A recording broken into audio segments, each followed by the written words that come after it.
Hey guys, Erin here, back with another moon update for you. I'm going to be talking about the full moon we've got coming up here on Saturday, June 3rd. But this full moon peaks at 8:41 p.m. Pacific time. So in other time zones, this will be taking place on Sunday, June 4th. Now, this full moon is in the sign of Sagittarius, 13 degrees Sagittarius.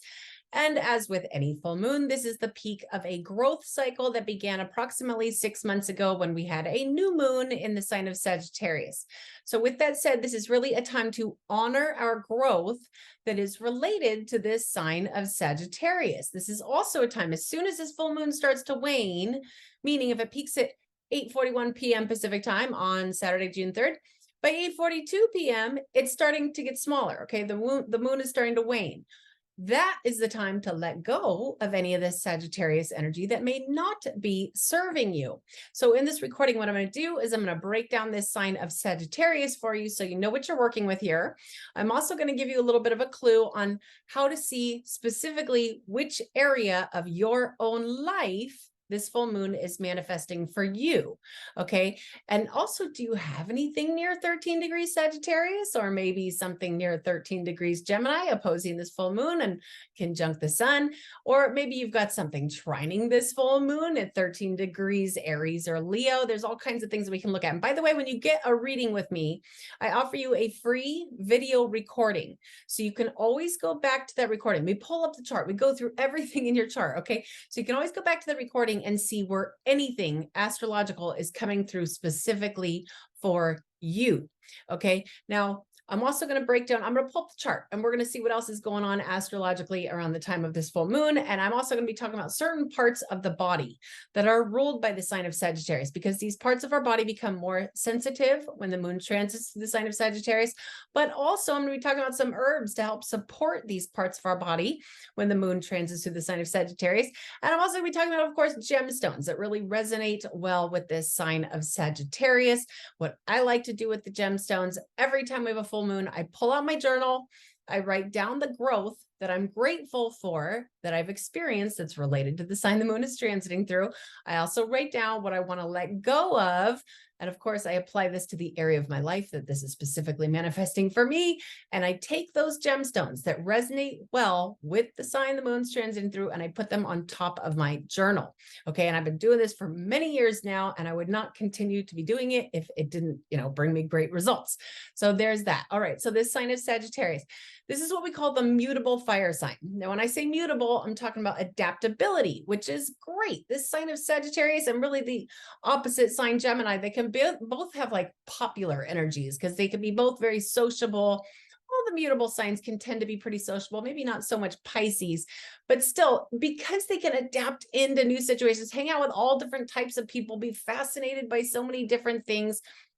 But with that mutable energy, there can be a tendency for it to be difficult to stay on track. Okay. So as I mentioned, maybe you've been bringing more adaptability into your life. This is a time to honor that, but maybe you've been a little too adaptable and having a hard time staying on track with your goals. This would be a time to let go of too much of that mutable energy. And since this is in the element of fire, okay, now all the fire signs have to do with energy, okay? Aries, Leo, and Sagittarius. And let's talk about the differences here, because there really is a big difference. Aries, being the cardinal fire sign, tends to project forward with a little more force. I should say a lot more force, okay? Leo is the fixed fire sign. So it holds the energy in. Sagittarius, being the mutable fire sign, the energy's kind of flying all over the place, which again can be fun and super adventurous, a very optimistic energy, but one that may be challenged as far as, setting the goal and going directly after it. So keep that in mind with this full moon. Not only that, but we're just experiencing a lot of that kind of energy right now. So just kind of keep that in mind. All right. Now, also Sagittarius is ruled by Jupiter, the great benefic. Okay. Now Jupiter is really the one that's said to bring luck and abundance and faith and wisdom. That's why he's the great benefic. He's also the great expander. Okay. Now, don't get me wrong, Jupiter can be a little aggressive sometimes, but in this sign of Sagittarius, it's really much more about the adventurous energy. It can even have to do with things like long distance travels, traveling across seas. And a lot of times people who are traveling because they got this Sagittarius energy in their natal chart, those travels are often really for the purpose of expanding the consciousness, like going to visit other cultures or civilizations. Well, going across seas to see how people live over there, that sort of thing. That's very Sagittarius energy. Okay, now also the motto for the sign of Sagittarius is I see. Okay, as in like I'm seeking something out. In fact, I have heard, and I don't really know all the little I don't know the entire story behind this, but I've heard and read that the sign of Sagittarius is very much, the etymology behind it has to do with the word sought or to be seeking, which makes sense because this is represented by the archer. Okay, the archer that is out to seek something, especially if it involves adventure. Okay, so this is a time, again, to be thinking about how have you grown in these ways? Maybe you managed to bring some optimism into your life or some faith into your life. Or again, on the other side of that, maybe you've been a little bit too much faith-based and forgetting to pay attention to the facts of things. Okay, if that's the case, then of course you'd want to let some of that Sagittarius energy go. Now, this sign can also be associated with things like hysteria or manic, because again, the energy is kind of flying all over the place. So that's something else to just keep in mind, not only when it comes to what we've the growth that we've experienced, but just the energy that we're going to be receiving around the time of this full moon. Of course, any full moon is a big deal. Okay. Part of the reason for that is because the sun and the moon are opposite each other every time of a full moon. Those are the two brightest lights in the sky they're opposite each other, they're facing each other. And so that has a lot to do with why the energy is such a big deal. A lot of people even feel differently. Of course, so much of this depends on your own natal chart. Some people are just more sensitive to full moons, period. Maybe they've got a bunch of the sign of Cancer in their chart, they're Cancer rising or something like that. Maybe they've got the moon right on their ascendant. Some people are not so sensitive to this stuff. But then there's sometimes, let's say you're somebody who wouldn't even notice a difference in how you're feeling when it's a full moon, but all of a sudden, you're a Sagittarius rising, this is coming through your first house, and all of a sudden like, whoa, I really feel this full moon. So pay attention to that. This stuff is so fascinating if you take the time to sit down, watch what the moon is doing, and especially if you can apply it to your own natal chart. Okay, so hope that made sense for everybody. Now I'm going to go ahead and pull up the chart and break down some other astrological forces that we are receiving at the time of this full moon. So for those of you who are new to my recordings, I work with geocentric Western astrology. So with that said, what we're looking at here is basically a snapshot of the tropical zodiac at the time of this full moon. Now, I put Earth right here in the middle of this thing, like here we are in the middle of this thing. These are all the symbols or the glyphs for the celestial bodies. Like here's the moon, here's Pluto, here's Saturn, here's Neptune, okay? So let's start with the moon. Here's the moon, here's the sun, okay? You can see they're exactly opposite each other. That happens every single time you have a full moon. Okay, so 13 degrees Sagittarius, this is in the second decan or second decan of that Sagittarius energy, which actually gives it a little twist of Aries energy as well, a little bit more of a cardinal force. Okay, now what I'm talking about here, what you'd want to do if you want to take the time to pull up your own natal chart, what you want to do is you want to look at all these things that look like a slice of pie. Okay, they are called the houses, and they're very important. I mean, I should say this. You have to know approximately what time you were born to see which house or which area of your life this is manifesting through in your own life. And if you don't know what time you were born, there's still a lot of ways that we can work around this. But for those of you who do know approximately what time you were born, if you go to any website to calculate your natal chart for free, look to see where this little symbol, technically called a glyph, this guy right here where my mouse is moving, it looks like a little arrow because it's the archer. Look to see which slice of pie in your natal chart you see that sign of Sagittarius coming through. That's the symbol for Sagittarius. Could be coming through your first house. Again, if you're Sagittarius rising, this full moon manifests in your own house of self. Okay, so this is about growth that you've experienced overall. Or if it's coming through your second house, that's your house of money, material possessions, your value system. Your third house right here, this is the house of communication, can involve siblings. Can also be a little bit associated with mental health. Okay, fourth house, this is the house of home, property, real estate, really either parent. Okay, fifth house, house of children and creativity. What are you creating to put out into the world? Of course, if you got Sagittarius coming to this fifth house, of course, that could be applied to your own children, but it certainly doesn't have to. Obviously when we are making babies, we're procreating, we're creating something and bringing it into the world. So really this 5th house can have to do with things like entrepreneurships, anything you're creating to put out in the world. This right here is the 6th house, house of physical health and being of service. Okay. The 7th house right here, this is the house of relationships, partnerships of all kinds. The 8th house, this is the house of transformation, house of death and rebirth. Okay.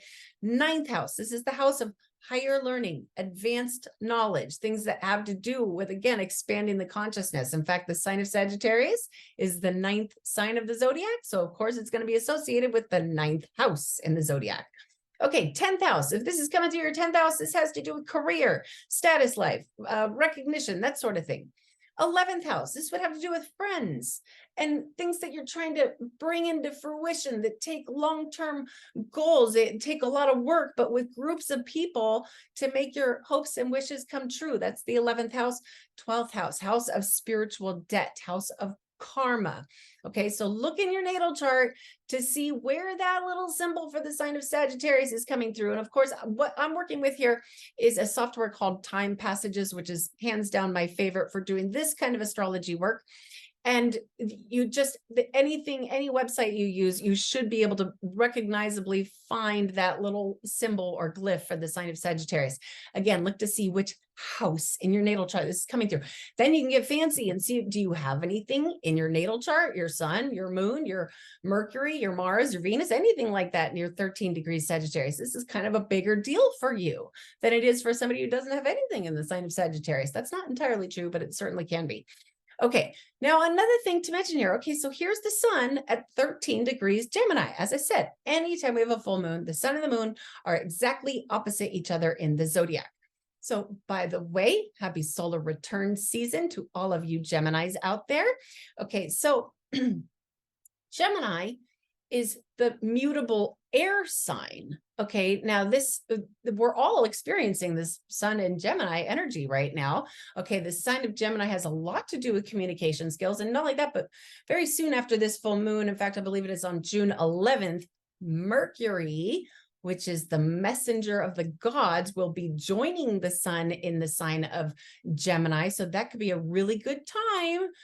And some of this is going to definitely depend on your own natal chart, but overall, that could be a really good time for sending the message out, for having a business meeting, anything that involves some kind of communication, or if you're authoring a book, or you've been taking a long time to do some kind of a write-up or something like that. That's a good time to really kind of put that get the ball rolling with that, get that rolling into fruition, because that sign of Gemini will support any kind of communication.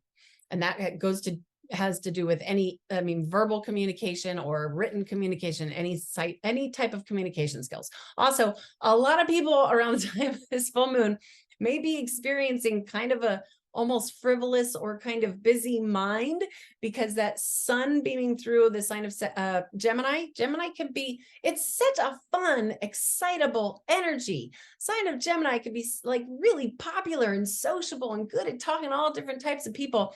But it tends to have a lot to do with our nerves and our nervous system. And so does the sign of Sagittarius. So with the sun and the moon opposing each other, it might be kind of like hyper nervousness, that sort of thing going on. Again, so much of this depends on your own natal chart.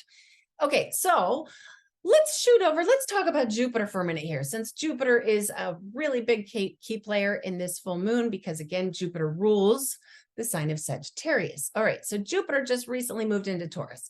Now, Jupiter, as I mentioned, is the great expander. Okay, Jupiter brings things, it just basically makes them a bigger deal, can definitely bring abundance. Okay, now Jupiter's going through, just entered the sign of Taurus. Now, Taurus does have a lot to do with our money, our finances, our banking systems, our monetary systems. And it's really interesting. I'm very curious because Jupiter's in this sign of Taurus for a little over a year.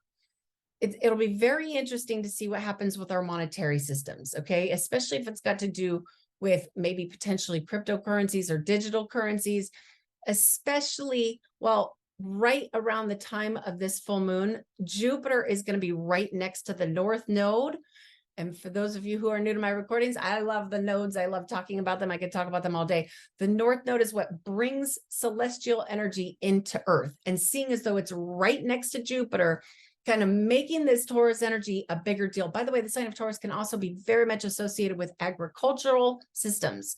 Okay, keep that in mind as well. But going back to the digital currencies or anything like that, that can have a lot to do with Uranus over here is still going through the sign of Taurus, and we'll be there, I believe, all the way to the end of 2025. Uranus brings abrupt and revolutionary and kind of spasmodic and electrical changes, technological changes to whatever the energy of the sign is that it's transiting through. So again, that sign of Taurus has a lot to do with money and finances. Okay, so we've got Jupiter, the great expander, the North Node, bringing energy in through the sign of Taurus, and then Uranus bringing these very sort of unpredictable changes to our monetary systems. Okay, now Mercury is also a pretty big key player right now because the sun is in Gemini. The sign of Gemini is ruled by Mercury. Now, Mercury, I've been really deep into studying Mercury lately. I mean, of course, I've studied Mercury for quite some time, but understanding all the archetypes that Mercury is connected with. Mercury is Odin in Norse mythology. Mercury is Hermes, of course. Hermes is a big deal. We're talking about the supposed author of the Emerald Tablet, okay? Mercury is the messenger of the gods. Odin was in Norse mythology, was the messenger to the gods. In fact, it goes so deep, even when we go into Egyptian stuff. Mercury is Thoth, okay? Thoth also was the one who was getting messages between humanity and the gods, okay? So Mercury is quite the fascinating character, has so much to do with the messages that we're receiving into our conscious awareness and filing them away and trying to keep our mind organized so that we can then pull that information back out and communicate it. Okay, that's why the sign of Gemini is really the sign of communication. So Mercury is also going through Taurus, again, all the way till I believe it is June 11th. Now, generally speaking, I really like, as I've mentioned so many times, I like Mercury going through Earth signs. Taurus is the fixed Earth sign, okay? And I tend to like this placement with Mercury going through an Earth sign because he can slow down. He can kind of be a little more practical because sometimes, and especially in the world we're living in today, everybody's walking around with these fried brains because we're all in front of our devices constantly. So Mercury's on overdrive for everybody.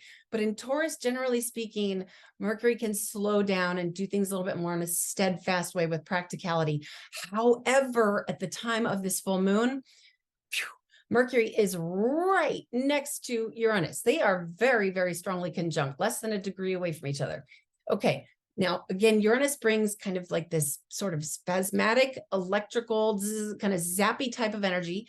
Mercury has so much to do with our mind. Okay, so this could, even though it's going through the steady, stable sign of Taurus, with Mercury and Uranus right next to each other, this could definitely have an impact on people's nervous systems, especially considering the sun's in Gemini and the moon's in Sagittarius. Watch your nervous systems. Okay, now the next thing we'll talk about, let's go up here to Venus, who is just about to finish up through the sign of Cancer, which I'm a little bummed because I really like Venus in Cancer. Venus is the influencer of love and relationships and what we're attracted to and things like beauty and poetry and art and that sort of thing. The sign of Cancer in and of itself is a very nurturing, very sensitive, receptive kind of energy. It definitely could be very protective as well. I do notice a lot of people with Venus in Cancer can be very protective of their loved ones. But overall, I really like Venus going through Cancer because it softens things. It might even be nice for relationships. She will be moving into Leo very soon here, after probably a few days after this full moon, and she's going to be in Leo for a long time, all the way till October, because she's going to retrograde through that sign. So keep that in mind. Any Leos out there, if you got a lot of Leo energy in your natal chart, it's about to be lit up because, first of all, you've already got Mars going through Leo, which that's another placement I love. I love Mars and Leo people. My goodness, I've got a sibling with Mars and Leo, and she can accomplish anything. Mars is our physical drive. Mars makes us go do what we got to do. And the sign of Leo is the lion. It's courageous. It's ruled by the sun, Mars and Leo. Not to say it's an exalted placement or anything, but it is a really strong, aggressive, sort of, again, courageous energy. This full moon might be a little bit romantic for some people, with Venus still finishing up in Cancer and Mars going through Leo. Venus and Mars together can have a lot to do with our relationships, a lot to do with even our sex life, that sort of thing. And these placements in and of themselves can be nice for that. So that's supportive there. Okay, now let's jump on down to Neptune, still finishing up in Pisces. I believe that's all the way till 2025. Very, very spiritual energy, a little bit delusional, very magical. Some of us with our sun in the late degrees Pisces are feeling this one and have been very sleepy lately, especially if you've got, Pisces rising, or again, if you're born kind of between like March 16th to March 20th, you are probably feeling either hyper spiritual, hyper intuitive, or very sleepy. Okay, that's Neptune going through Pisces, because Neptune is Pisces ruler. Okay, Neptune is what makes Pisces what it is. It's this very dreamy, mystical, spiritual energy. Okay, so there's that. But it's also, as I've mentioned so many times, I'm trying to bring some new information in here for you guys, because I've told you so many times before already that this sign, or this placement, Neptune going through Pisces, can definitely be bringing some delusions on. Okay, so there's that. Now let's talk about Saturn going through Pisces. Now I am very glad about this, because I kind of feel like Saturn's going to bring some practicality to this sign of Pisces, because Neptune's been going through there making everything so wishy-washy. Saturn is the bringer of reality. He's the bringer. He's also the bringer of wisdom, but he wants things to be steady. He's the builder. He's strict. He's like a really strict old man, and he's bringing the reality or the practicality to this sign of Pisces. And I personally enjoy that. Okay, now let's see here. What should we talk about? Okay, Pluto in retrograde. Pluto's the only one in retrograde at the time of this full moon, except for the nodes, but the nodes are almost always in retrograde.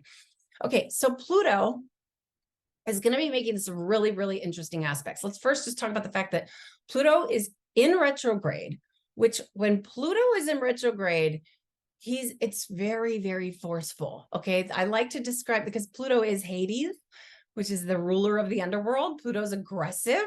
Okay, Pluto can be kind of described as the destroyer, but for the purpose of transformation. And when he's in retrograde, think about Hades, the ruler of the underworld, like literally drive it backwards, a little bit out of control, because he's at 0 degrees. That's very, very strong energy. And especially this next year and a half, while Pluto does this little dance, retrograding back and forth between 0 degrees Aquarius and the 29th degree of Capricorn. Some very, very interesting energies going on there. If you have anything in your chart near 0 degrees Aquarius or 29 degrees Capricorn, there's probably a lot going on for you. And it's more than likely just to create a very transformational process for you. But what's going on here, in fact, this is going to be, first of all, Pluto is going to be opposing Venus at the time of this full moon, which here I was talking about how much I love Venus in Cancer. Well, when Pluto's making this opposition, it kind of puts a little bit of a damper on it. I shouldn't say damper. For some people, it definitely could heighten sex drive for sure. But for some other people, it could kind of mess with the psyche. Pluto rules our psyche. A lot going on with Pluto right now. And in fact, he's going to be squaring Jupiter and the nodes. Okay, so let's talk about that for a minute here. All right, as I mentioned, Pluto, he's aggressive, he's rough, especially going through anything at 0 degrees, okay? So right here is the south node, which that's where energy goes out. We talked about the north node, that's where energy comes in. The south node is where energy goes out. Okay, and these guys, by the way, the north node will be in the sign of Taurus, and the south node will be in the sign of Scorpio till, I believe it's like July 20th. Okay, like the 3rd week of July, these nodes are going to change zodiac signs for the first time since January of 2022. And I think that's going to be a pretty big deal, in my opinion. I think some changes are going to be coming on this summer and kind of bringing us into 2024, which I think 2024 is going to be a little chaotic. But talking about how Pluto brings transformation, okay? Here's the north node that brings the energy into Earth. Here is the south node that takes energy out of Earth. Well, okay, so Pluto's squaring these guys, which can kind of, he wants us to kind of flesh things out, but done with building blocks, done with baby steps. There might even be some kind of like a blockage going on. This transformational process I'm going through seems really, really intense. and there's something blocking me. I'm trying to move on, say you're changing jobs. Let's say you got Aquarius ruling your house of career and you're changing jobs or something like that, changing careers. And there's like one little thing that's holding you back. That's like, no, you can't leave yet. You can't change yet. Well, if you're doing it with baby steps, if you're doing it mindfully, if you're doing it with practicality and allowing for these squares, these building blocks to really benefit you, then that could actually be a really nice thing. It's not necessarily a super easy flow of letting things go. It's more done with slow baby steps, with Pluto squaring these nodes for a little while. That's going to be going on for a little while. In fact, that'll be going on all the way till July, even a little bit past July. So that should be interesting. Okay. And also squaring Jupiter. I mean, medically speaking here, the only reason I'm bringing this medical stuff up is because, well, all right, let's say this. Pluto again rules a psyche and can also have a lot to do with the way that our overall, like our, especially going through the sign of Aquarius, this can have to do with our blood. This can actually have to do with the quality of our blood. Then Jupiter over here has a huge influence on our liver and is kind of going like sluggish. There could, again, so much as depends on your own natal chart, but there could be like kind of sluggish liver going on. Overall, I'd say this is a really important time to be taking care of your physical body.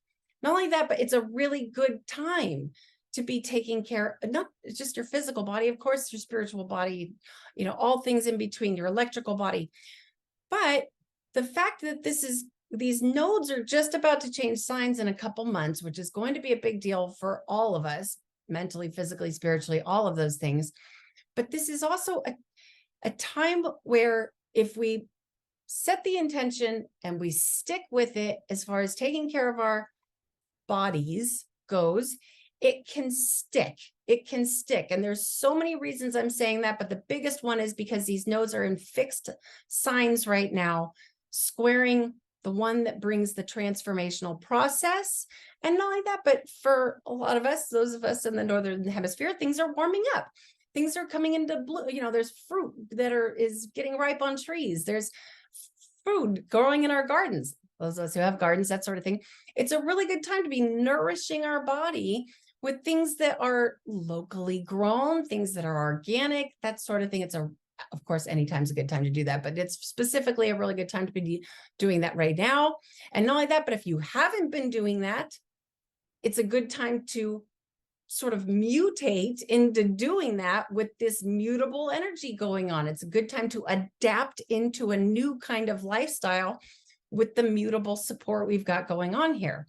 Okay, lastly, I'm going to mention here Chiron going through Aries. All right, so Chiron, the wounded healer, we've already talked about this a million times. The wounded healer going through Aries, the sign of self, which is aggressive. Let's do this. Let's go. We got this. Okay, so it is a very, very good time to be healing ourselves, especially, if you entertain the possibility of previous lifetimes and karma and that sort of thing.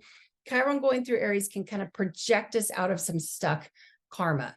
Okay, so, and again, so much of this depends on your own natal chart, but that's what we're going to be receiving at the time of this full moon as a collective.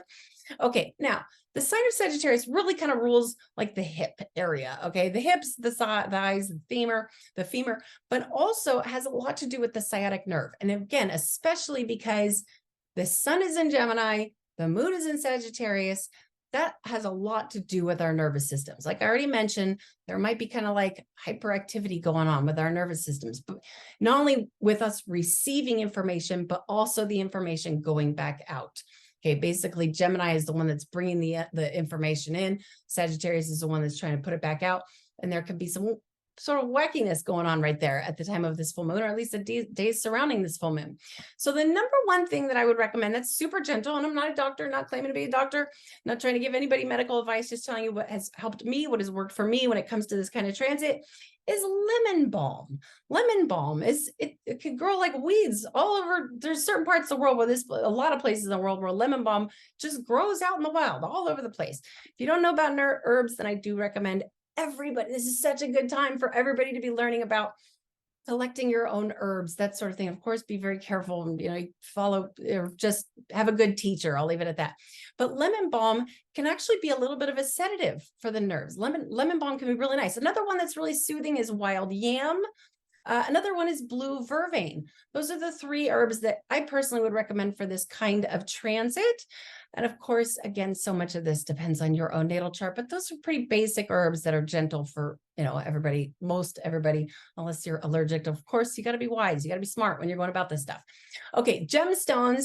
So the dedicated zodiacal birthstone for the sign of Sagittarius is turquoise. So I put one of my turquoise rings on today as a Sagittarius rising. Of course, I love turquoise. I got another little piece here.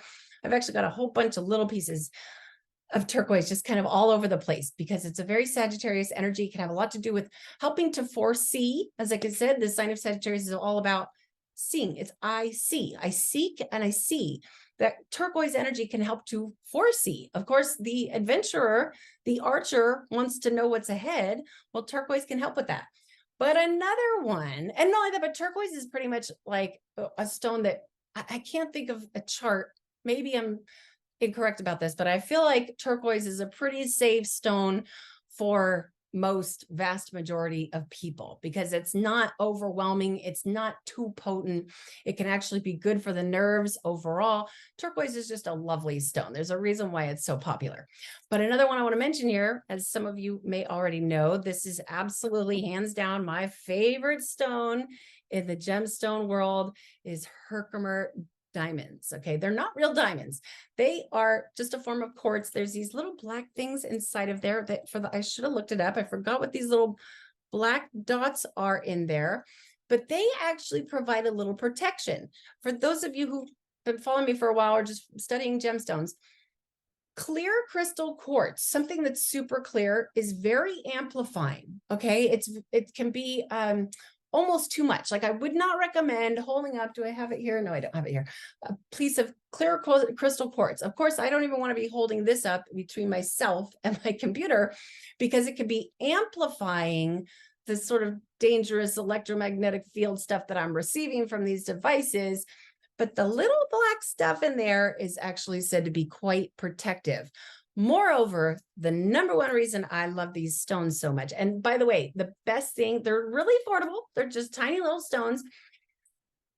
From my experience, I should say, working with the Trinity, having 3 of them, like sitting with 3 of them in your hand, it kind of depends on what kind of a practice you're doing. If you're trying to bring energy in or trying to bring energy out, depends on, that would depend on your practice and what you're trying to do, which hand to hold them in. That's a whole nother can of worms that I'm not going to go into right now. But regardless, these guys can really heighten the intuition. Like way, way, way back in the day, I'm going to say about 10, maybe even 12 years ago, when I really wanted to start getting into these practices and I wanted to really heighten my intuition. I started working with these Herkimer diamonds and holy smokes, they could be very, very powerful if you are somebody who's trying to just kind of tap further into your intuition or spiritual practices. Herkimer diamonds are a good one. And again, the reason they're called Herkimer diamonds is because they were discovered, at least this is a story anyway, they were discovered in Herkimer, New York. And the miners actually thought that they were diamonds because they're super crystally, super shiny. They really stand out. They're very sparkly, I should say. So there's that. Now, another one to mention here. Oh, it's got it wearing it here. This right here is citrine. Now, I've been wearing this a lot lately. So maybe some of you have noticed citrine stone. I also got another piece of citrine here. There's citrine also. There's like, it can be a little bit more of an orange color. But citrine's a really, really good one to be kind of working with right now because citrine is also really good for that sign of Taurus. Okay. And as I mentioned, we got a bunch of Taurus energy going on. Citrine is one of my favorite stones to be working with specifically right now. All these stones that I've mentioned here very, very specifically resonate well with the sign of Sagittarius.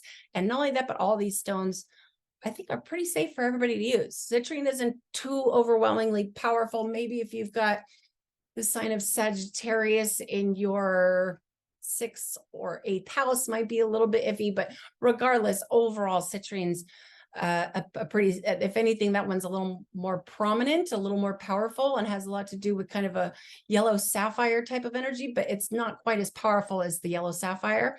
It's a little bit more tame, which might not sound like a good thing, but it actually could be for some people. Not only that, but citrine is really good for manifesting abundance with finances. And again, it's like supported by all the celestial energy that we're receiving at the time of this full moon.